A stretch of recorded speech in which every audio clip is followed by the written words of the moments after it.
The day started like any other for him, though people around him believed every day in his life must feel special.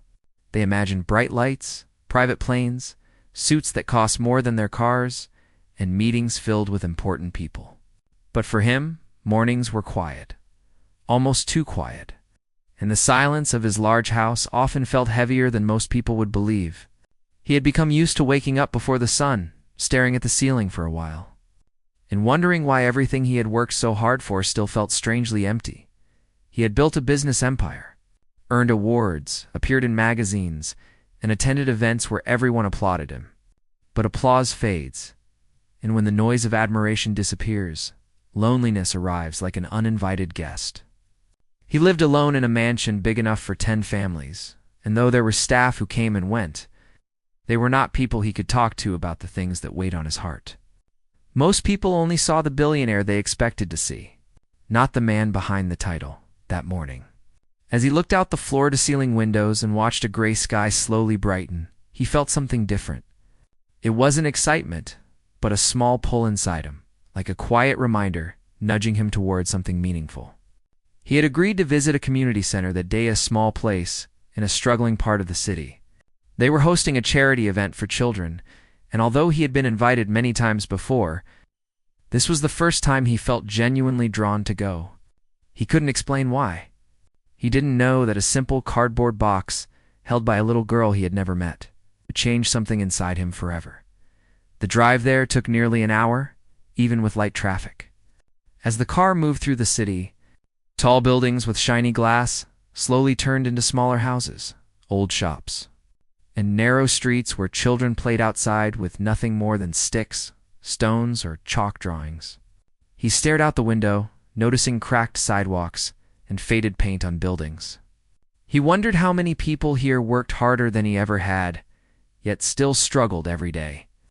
He wondered how many of them laughed more honestly than he did. When his car finally stopped in front of the community center, he saw a small crowd gathered outside. Some adults held signs thanking him for coming, others held phones ready to take pictures. Children peeked from behind their parents, whispering excitedly. This was the part he disliked, the attention, the staring. The way people tried to act perfect around him, even when he wished they wouldn't. He didn't come to be treated like royalty. He came to feel something real. He stepped out of the car with a polite smile, waving lightly as people clapped. A few organizers hurried over to greet him, offering handshakes and trying to keep things orderly. They told him about the scheduled short speech, meeting the kids, taking a picture, and then a small tour of the building.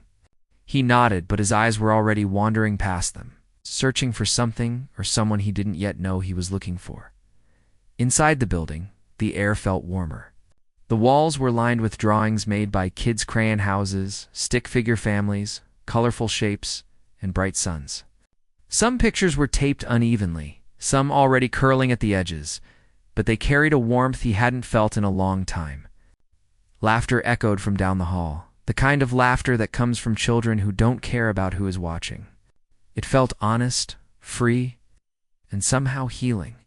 He followed the organizers into a small room where many children were sitting at tables working on crafts. Some were painting, some were gluing paper shapes, some were putting stickers on old jars that the center reused for projects. When he walked in, many of them looked up, their eyes wide. Some waved shyly, others stared with curiosity, and a few whispered to their friends. But one child did not do any of that.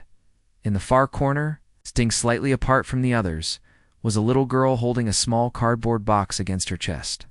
Her hands covered the lid as if she didn't want anyone to open it. She wasn't painting or gluing or doing anything the other kids were doing. She sat quietly, her hair falling over part of her face, her eyes lowered. Something about her stillness captured his attention immediately, like a soft voice calling him without sound. At first, he tried to focus on what the organizers were telling him about the programs they offered, the meals they served, the challenges they faced. But his eyes kept drifting back to the girl. She didn't look sad exactly, but she looked like someone who had learned to live quietly, as though the world around her was louder than she wished it to be. And the box she held seemed important to her in a way he couldn't explain. Eventually, the organizers encouraged him to walk around and talk to the kids. He moved from table to table, smiling at their drawings, asking what they were making, listening to their stories. Some kids proudly showed him their colorful crafts, hoping he would notice them. He tried his best to give each one a moment of attention, but after a few minutes, found himself walking toward the corner where the little girl sat. He approached slowly so he wouldn't startle her. When he stopped near her table, she lifted her eyes just enough to see who had come. Her gaze wasn't wide with excitement like the others. It was cautious, like she didn't expect anything special to come from this. Moma, he crouched down beside her so he wouldn't tower over her. Hi, he said softly. She nodded a little but didn't speak. That looks like an important box, he continued. Are you working on something today? She shook her head. Not today. Her voice was tiny, almost whisper soft, like she wasn't used to talking much. He smiled gently. May I sit here? She hesitated, then nodded again. He took a seat on the small chair beside her, noticing how she kept the box firmly in her lap. It wasn't big, just large enough for a few small items. The edges were worn, as if it had been opened and closed many times, but now she held it shut with both hands, her thumbs pressing lightly on the lid. He tried not to look directly at the box, because he didn't want her to think he was trying to take it. Instead, he looked at her. What's your name? He asked softly. She gave it quietly, and he repeated it with a warm tone, not too loud. Not too formal. That's a beautiful name, he said. She shrugged a little. As if she had never heard anyone say it kindly, he noticed how her shoes were slightly worn, her sleeves a bit short for her size, and her hair tied back with a simple elastic that looked like it had been used many times. But she carried herself with a quiet dignity that touched him deeply. He nodded toward the kids around them. Do you come here often? Most days, she said. My mom works a lot. Does she work far from here? She works 2 jobs, the girl replied in a soft voice, not complaining, just stating a fact. He felt something tighten in his chest. He knew about hard work, but he had never known what it was like to do it from a place of survival rather than ambition. He glanced at the box again, still guarded by her hands. That box seems very special to you. Her fingers pressed more firmly on the lid, and she looked down. It is. She whispered. He could tell she was unsure about saying more. He didn't want to push her, so he simply nodded, giving her space. Would you like to tell me about it? He asked gently. Only if you want to. She didn't answer right away. Instead, she looked at the box as though asking it if she should share its secret. After a moment, she took a slow breath. It's my most important thing, she said. I don't show it to people. I understand, he said, keeping his voice warm and patient. Some things are meant to be kept safe. She looked up at him with a hint of curiosity, as if she hadn't expected him to say that. People often push children to show their treasures, thinking it was harmless. But he didn't push, and that made her feel a little safer. He waited quietly, letting her choose the next step. After a few long moments, she spoke again, her voice even softer than before. This box. It has memories. He felt something stir inside him. Memories. She nodded. My dad gave it to me, she said. Before he went away, didn't ask where her father had gone. The sadness in her eyes already told him enough. I'm sorry, he said softly. She shrugged again. But this time, it was the kind of shrug someone gives when they're trying very hard not to cry. He told me to keep my memories safe, she whispered. So I put them in here. She lifted the box slightly, almost like she was sharing a piece of herself. He didn't touch it. He didn't even move closer. He simply listened. That sounds very special, he said. Her fingers loosened on the lid for a moment, then tightened again. As if she wasn't sure if she should open it or keep it closed forever. People think it's silly, she murmured. I don't think it's silly at all, he said. Everyone keeps memories somewhere. Some people keep them in photos. Some keep them in their minds. Some in their hearts. You keep yours in a box. That's beautiful. She stared at him for a moment, studying his face to see if he truly meant it. When she realized he did, something in her expression softened. Do you want to see inside? She asked suddenly, her voice shaking with uncertainty. He didn't answer right away. He didn't want her to feel pressured. "Only if you want to show me," he replied gently. She looked down at the box, her small hands trembling slightly. Then, after a long, quiet moment, she slowly lifted the lid. He leaned forward only enough to see. And what he saw made him pause in complete stillness. The box was empty. But the expression on her face told him that it wasn't. He felt something unfamiliar arise in his chest, something warm, fragile and powerful all at once as he looked at the little girl. Her empty box, and the invisible weight she carried in it. And in that quiet moment, before she explained anything at all, he felt a tear gather at the corner of his eye. Surprising even himself. He didn't yet understand. But he knew one thing. Whatever was inside that box meant more to her than anything money could ever buy. And somehow, he felt honored just to be trusted enough to be sitting beside her. She held the box in her small hands, as if it carried something fragile. Something that couldn't be touched, but could easily be broken. The billionaire stared at it for a moment longer, still confused, but strangely moved. He had seen priceless artifacts, rare art pieces, and objects protected behind glass cases. Yet nothing had ever made him feel the way this simple cardboard box did in that moment. The girl looked down into it, as though she was checking to make sure everything was still there. From where he sat, it looked completely empty. There was no paper, no pictures, no objects, nothing. But she didn't seem bothered by that. To her, the emptiness wasn't emptiness at all. He spoke gently, afraid of saying the wrong thing. "I don't see anything inside. But I feel like you do," she nodded slowly. "It's not for seeing." He leaned forward a little, giving her his full attention. "Then what's inside?" She took a shaky breath, the kind children take when they're trying to be brave even though something hurts. "Memories," she whispered. "My dad told me memories don't need to be seen. They just need to be kept safe." The billionaire felt a quiet ache in his chest. He wasn't sure if it came from her words or from something they stirred inside him, something he hadn't touched in a long, long time. He watched her fingers trace the inside edges of the box, as if touching invisible things that only she could feel. "What kind of memories?" he asked softly, not out of curiosity alone, but out of respect. He wanted her to know he wasn't here to judge. He was here to listen. She looked at the other kids who were busy laughing and painting. No one was paying attention to her, and maybe that was why she whispered her answer, so she didn't want the world to overhear something so private. "He used to tell me stories before bed," she said quietly. He called them adventures. Some were about the stars, some were about him when he was little. Some were about me when I was a baby. Her voice trembled. "I put those stories in the box." The billionaire nodded slowly, feeling warmth rise behind his eyes. She continued. "He used to take me for walks, just me and him. We'd count how many steps it took to reach the end of the block. I put those steps in the box too." Her fingers moved over the cardboard like she was touching every memory one by one.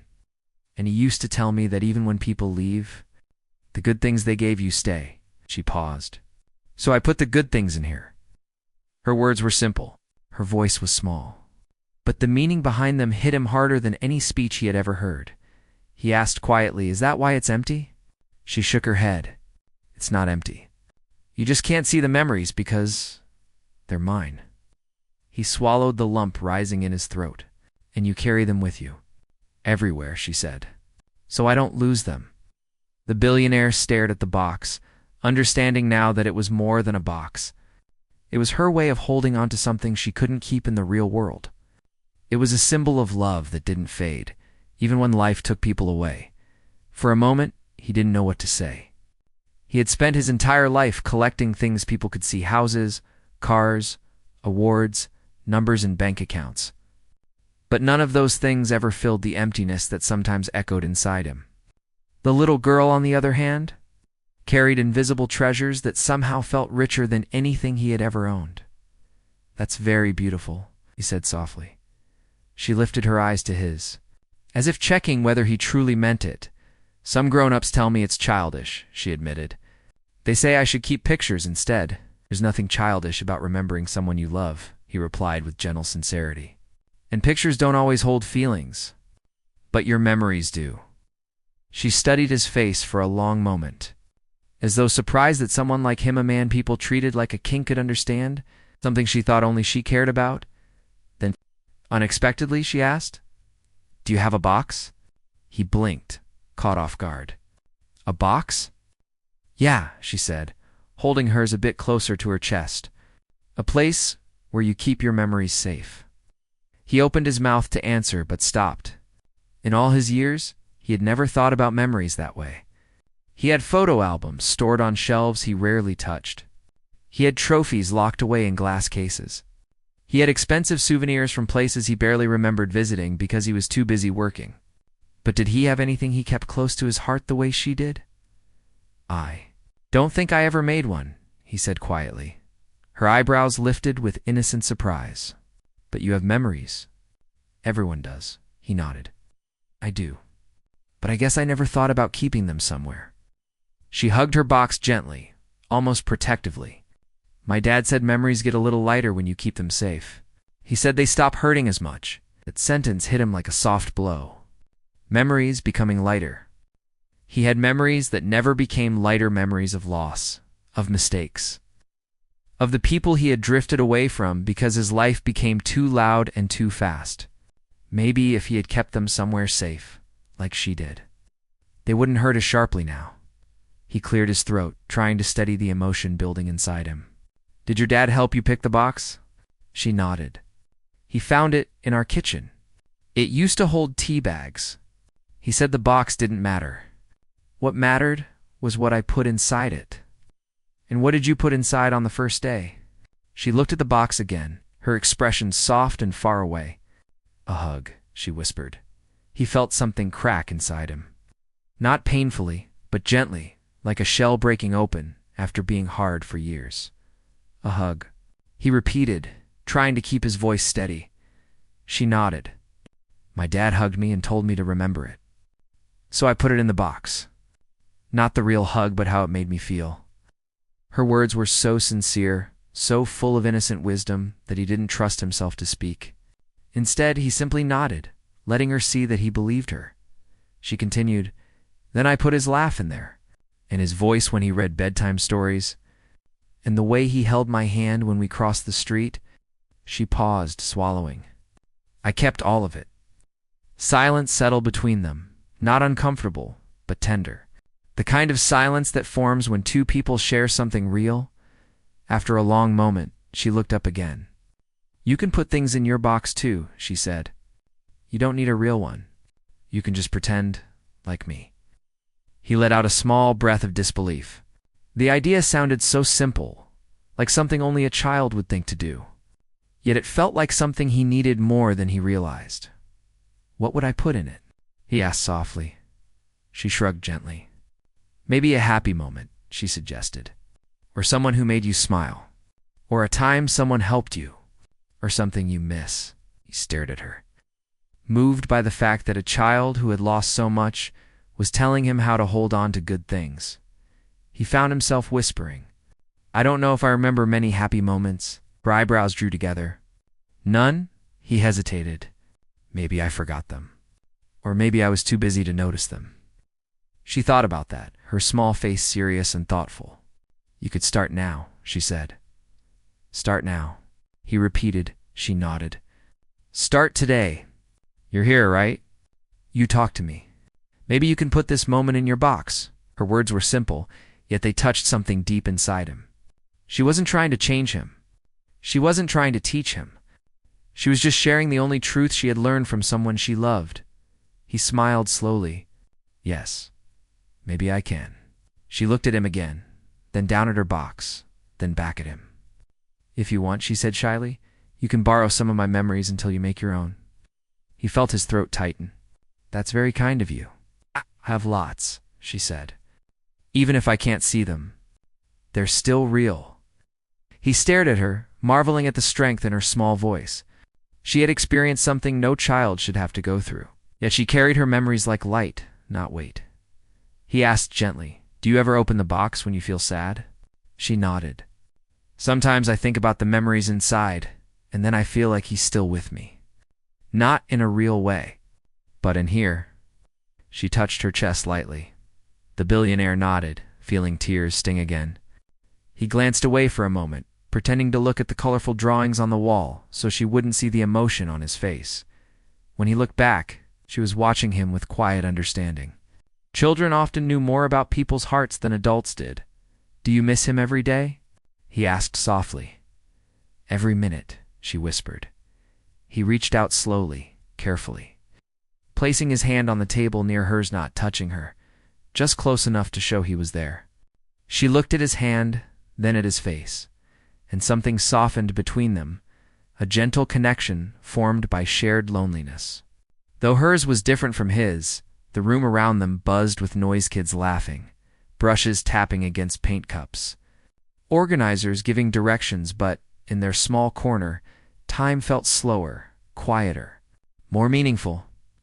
She closed the box and held it against her chest again. "I don't show this to people," she said. "Only my mom knows about it. And now you." "Thank you," he said, his voice barely above a whisper. "It means a lot that you trusted me." She gave a tiny nod. "My dad used to say people with loud hearts can hear invisible things." He felt his breath catch. "Loud hearts?" She nodded. "He said some people are good at hiding their feelings, but their hearts are still loud on the inside. I think you're like that." He had no words. In all his years of success, fame, and interviews, no one had ever said anything that felt so unexpectedly true. Not even close. He cleared his throat gently. "Would you like to show me one memory? Just one? If it's okay?" She hesitated, then looked into the box again, as if searching through the invisible collection. After a moment, she whispered, "I can tell you one." He nodded. "I'd like that." She hugged the box a little and began softly.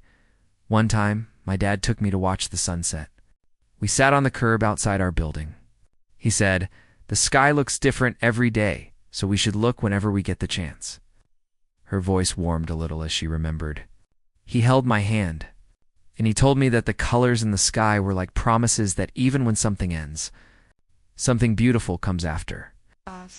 The billionaire closed his eyes for a moment, letting her memory settle in the space between them like soft light. He could almost picture it, a little girl, her father beside her, the sky glowing with colors, their hands intertwined. Simple, ordinary, perfect. "That's a beautiful memory," he said softly. She nodded. "It's one of my favorites." He looked at her with gentle admiration.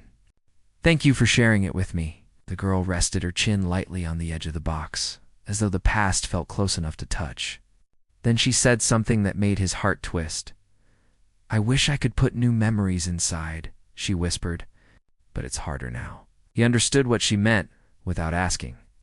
Some memories stop being made when someone important is no longer there to share them.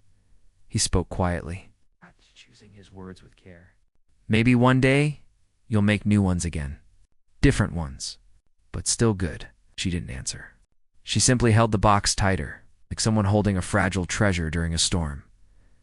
A moment later, the organizer called out that it was almost time for the group picture. The other kids cheered and ran toward the front of the room, crowding together with excitement. The girl stayed seated. The billionaire looked at her gently. "Would you like to join them?" She shook her head. "People don't really notice when I'm there." He exhaled softly.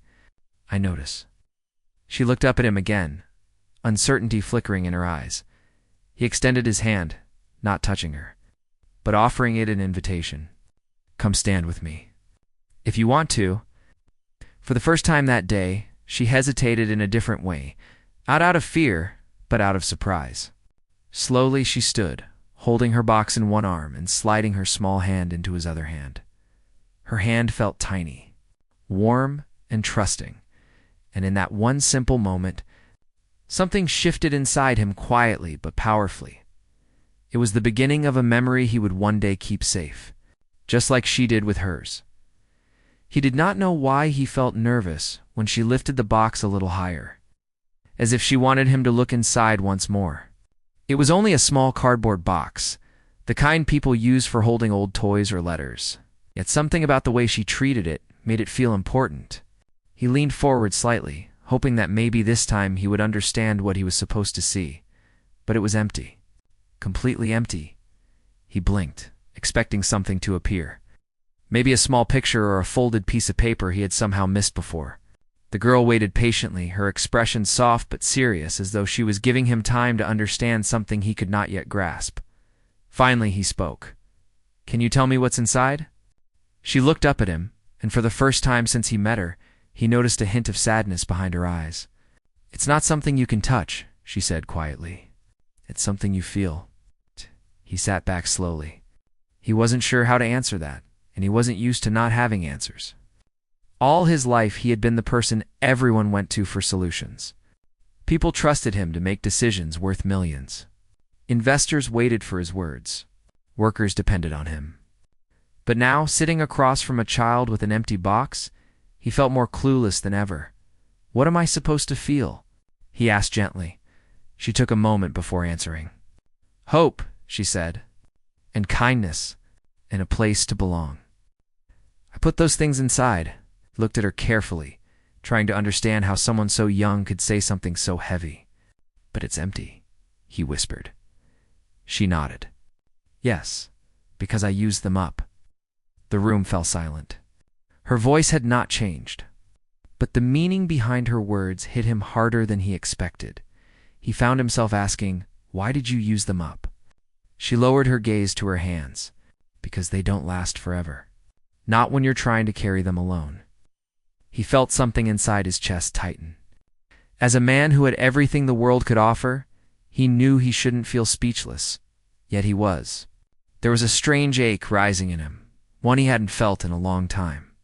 Not since he was young, long before money changed the way people acted around him. "Where are your parents?" he asked softly.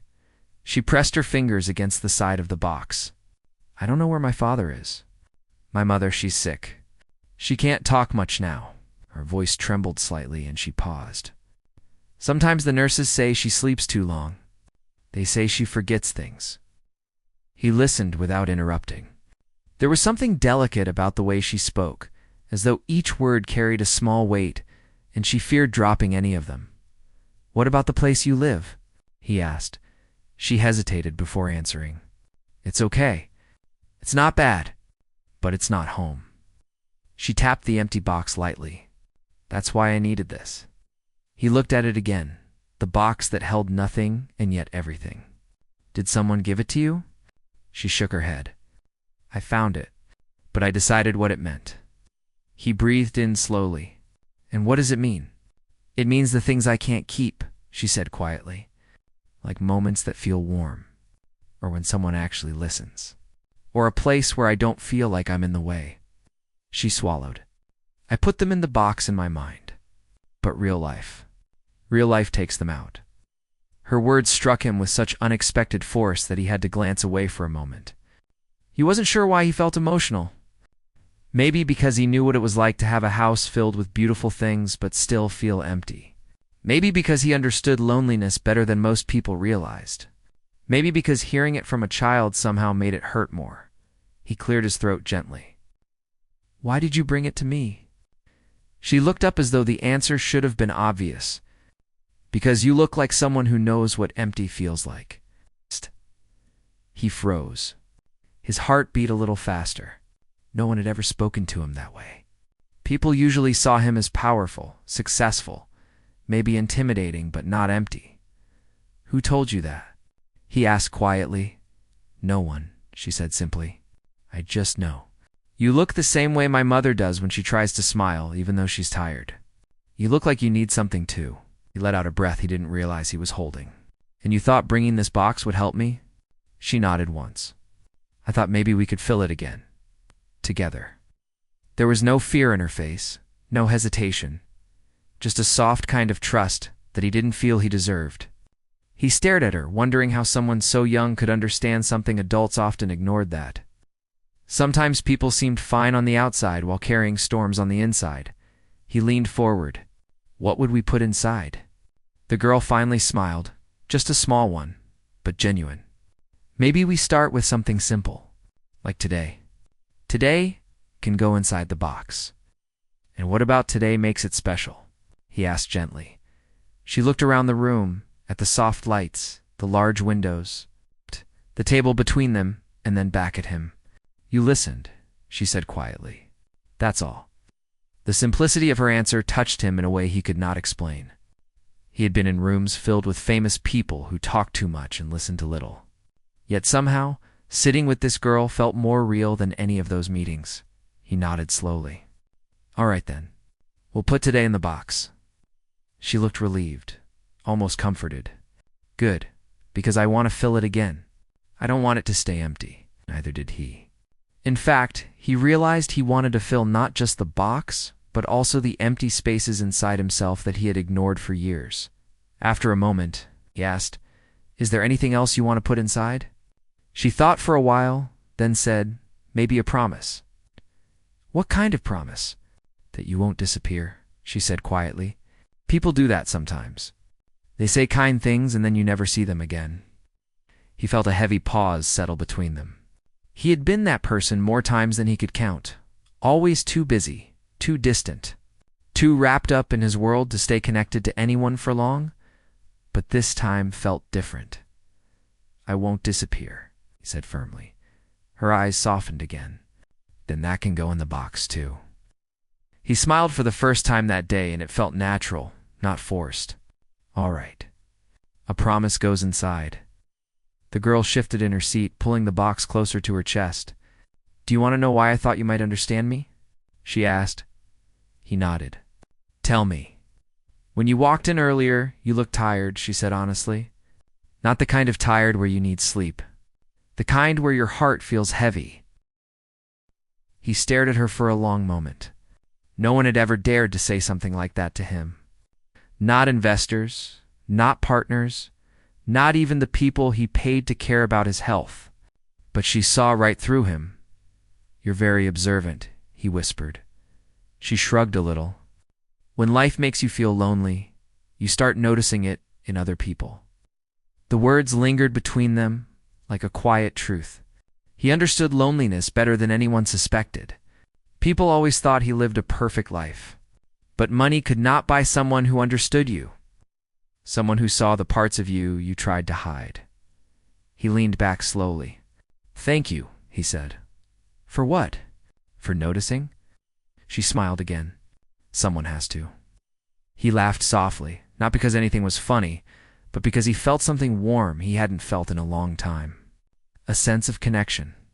A sense of being seen. After a moment he asked, Is the box heavy? She shook her head. Not really. Only when it's empty. He nodded thoughtfully, letting her words settle. Maybe we can make it lighter then. How? By filling it with new things, he said. She looked hopeful. Like what? Like stories, he said. In places we visit, in moments we share, and maybe even laughter. She laughed gently when he said that, and the sound instantly softened the room. Then it will get full fast, she said. Good, he replied. Some boxes deserve to be full. The girl hugged the box again, as though shielding it. I hope it stays full for a long time. It will, he said. As long as we keep adding to it. She looked at him with a small but warm smile. Do you really mean that? Yes, he said without hesitation. I want to make sure you never have an empty box again. Her eyes glistened, not with sadness, but with something gentler. Something like trust. Then you're the first person who ever said that to me. He swallowed. And I'll be the first who keeps the promise. She nodded, her fingers tracing the edge of the box. Then I guess today really does belong inside. He smiled. Yes, today belongs inside. They sat quietly for a while, neither of them needing to fill the silence. The room felt different now, warmer, calmer, almost peaceful. The empty box no longer felt like a symbol of loss, but something waiting to be filled with better days. Finally she asked, Can I come again tomorrow? He felt his chest tighten, but this time in a good way. I would like that, and tomorrow can go in the box too, she said. Yes, he replied softly. Tomorrow can go inside too. And for the first time in a long time, he felt the weight inside him lift just a little, but enough to make him believe that maybe, just maybe, the box wasn't the only thing that could be filled again. Maybe he could be too. The next day arrived with a soft, pale morning light spreading across the city. He woke up earlier than usual, though he wasn't sure if it was excitement or worry that pulled him out of bed before the alarm rang. Sleep had been lighter than normal. Every time he closed his eyes, he saw the small girl holding the empty box. Her quiet smile, her brave honesty, and the softness in her voice when she said she wanted to fill the box again. He had never made a promise like that before. Not to anyone, and certainly not to a child who had nothing to offer except truth. But something about her words felt important, as if she had given him a responsibility he didn't know he needed. He stood at the large window of his bedroom, watching the sky change colors from gray to soft orange. Usually, mornings felt cold and still, like the walls of his home were pushing him into silence. But today felt different. The thought of seeing her again warmed a part of him he had ignored for years. He got ready without rushing, with a quiet purpose that made his movements feel steady. By the time he reached the small community center where she spent most of her days, she was already inside the room, sitting in the same chair as before, the box resting on her lap. She looked up the moment he entered, and her face brightened in a way that made him feel strangely honored. "You came?" she said softly. "I said I wouldn't disappear," he replied. She nodded as though she had expected nothing less. "Good. I saved space in the box for today." He took a seat across from her, and for a moment they simply looked at each other.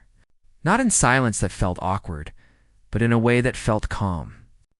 Like they were picking up from the exact moment they had paused yesterday. "What should we put inside today?" he asked. She thought for a moment, and then shrugged gently. "I don't know yet. Maybe it will come by itself." He liked that answer more than he expected. It reminded him that not everything had to be planned or controlled. Some things could simply unfold. He noticed her wheelchair again, the way it was slightly older, the wheels worn down from use. She didn't complain about it, didn't even seem to notice it, but he could tell she had grown used to moving carefully, as though she understood she had fewer choices than other children. Something inside him tightened again when he realized how much she had accepted without complaint. "Do you ever go outside?" he asked softly. "Sometimes," she said, "but only if someone takes me. It's not easy on my own." "Would you like to go today?" he asked. Her eyebrows lifted in surprise. "Outside?" "Yes," she hesitated, looking down at her hands on the box. "I would like that. But are you sure?" "I'm sure," he said gently. "Let me push you outside. We can take a walk." She smiled at the thought, a small but genuine smile that lit up her whole face. "Okay." He stood up and moved behind her chair, making sure to adjust the handles carefully. The chair was lighter than he expected, and she sat in it with a quiet steadiness, as though she never wanted to be a burden to anyone. They rolled down the hallway, through the double doors that led to the outside path. The air was crisp, a little cool, carrying the smell of trees and fresh morning breeze. She closed her eyes for a moment as the sunlight touched her face. "It feels nice," she whispered. He smiled without meaning to. "It does."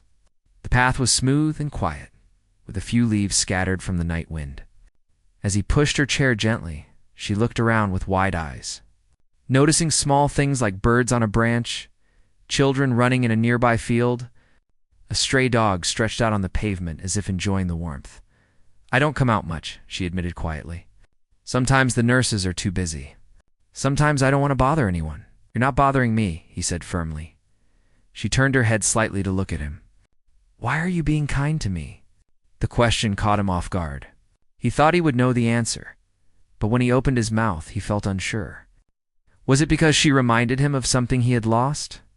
Was it because she looked at him without expecting anything? Or was it simply because he cared? "I don't know yet," he said honestly.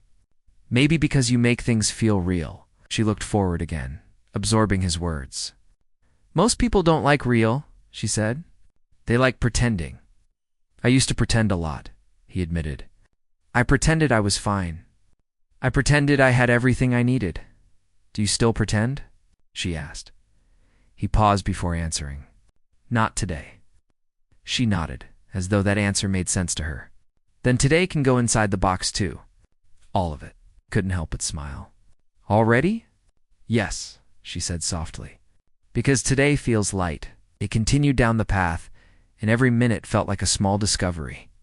She pointed at a tiny flower growing through a crack in the concrete and said it looked brave. Yeah? She watched a pair of old friends sit on a bench and said they reminded her of her mother and her neighbor long ago. She noticed everything, the small things, the quiet things, the gentle things most people overlooked. You see the world differently, he said. She shrugged. When you spend a lot of time sitting and watching, you learn to notice small things. The small things tell big stories. Didn't respond right away. Instead, he let her words settle. She didn't know it, but she was teaching him something he hadn't realized he needed to learn. When they reached the far end of the park, he stopped near a small pond. The water reflected the sky, and ducks floated lazily across the surface. She leaned forward a little, looking at her reflection. "Do you ever feel like the world moves too fast?" she asked. "All the time," he replied. "Does it make you tired?"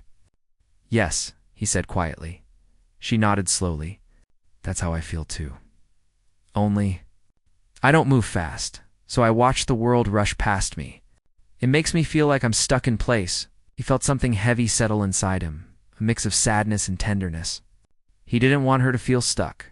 He didn't want her to feel forgotten or small. He wanted her to feel seen. "You're not stuck," he said softly. "You're just waiting for someone to walk beside you." She looked up at him, surprised. "Is that what you're doing?" "Yes," he said. "I think so." She looked at him for a long moment, then whispered, "Then I'm glad you came today." His chest tightened again with a warmth that almost felt painful. "I'm glad too." He stayed by the pond for a while, talking about little things, her favorite colors, the food she wished she could try again, how her mother used to hum a soft song when she was younger. He listened to every word, not out of politeness, but because he cared. When they finally turned back toward the community center, the sun had climbed higher, warming the air. As he pushed her chair along the path, she looked down at the box resting in her lap. "I think today will fill a big part of it," she said. He smiled. "Good. What else should we add before the day ends?" She thought for a moment. "Maybe a memory." "Which one?" he asked. She hesitated. "When you laughed. I liked that." He didn't even realize he had laughed earlier. It had felt natural, a small sound, but one that came from a place he had almost forgotten existed. She held the box gently. "That laugh can go inside." It sounded warm. He didn't know how one child could make the world feel lighter, but she did. With simple words, with her quiet honesty, she brought something into his life he didn't know he needed. When they reached the door to the center, she looked up at him again. "Will you come tomorrow?" "Yes," he said, without the slightest doubt. She smiled, soft, real, hopeful. "Then tomorrow can go inside too." He opened the door and guided her inside, feeling as though something meaningful had shifted inside him. He had business meetings, messages waiting for him, decisions that people expected him to make. But none of that felt as urgent as seeing her again, filling the box again, giving her something she had missed for far too long as he watched her settle back into her usual spot. He felt a strange sense of peace wash over him. The world outside still moved fast, still demanded things from him, still tried to pull him away. But for now, he stayed still, stayed present, stayed human. Before leaving, he said softly, "Thank you for today." She looked up, hugging the box to her chest. "Thank you for being here." For the first time in years, he walked away knowing he wasn't walking back into an empty house. He was walking toward tomorrow, toward. The next moment, they would place inside the box toward something that finally felt real. The day he returned to the community center felt different, though he couldn't explain why at first. The air carried a quiet stillness, the kind that arrives before something important happens.